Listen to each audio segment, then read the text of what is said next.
السلام علیکم ورحمۃ اللہ وبرکاتہ۔ بسم اللہ، الحمد للہ، والصلاة والسلام علی اشرف الانبیاء والمرسلین، نبینا محمد وعلی آلہ وصحبہ اجمعین ومن تبعہم بإحسان الی یوم الدین، اما بعد۔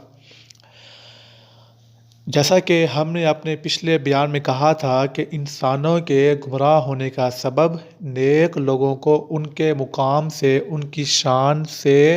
بڑھانا ہے، اور آج ہم بیان کریں گے حضرت نوح علیہ السلام کی قوم کا حال،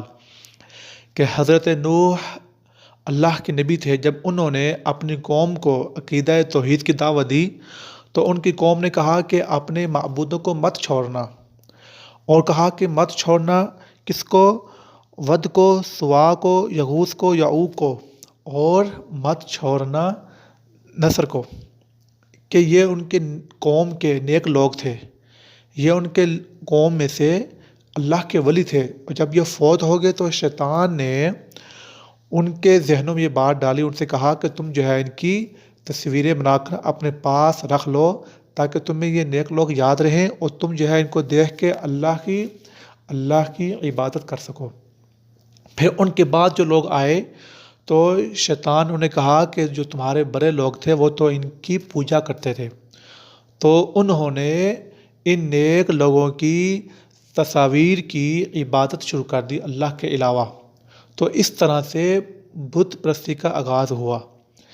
اور ایسے جو ہے انہوں نے نیک لوگوں کو ان کی شان سے بڑھا کر ان کی عبادت شروع کر دی، کہ وہ نیک لوگ تھے وہ فوت ہو گئے تو جو پہلے لوگ تھے انہوں نے ان کی بنائی تصویریں،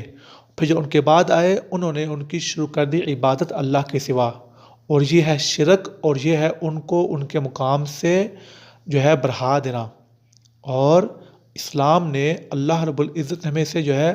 ہمیں سے روکا ہے کہ نیک لوگ، اولیاء، صالحین وہ اللہ کے بندے ہیں، وہ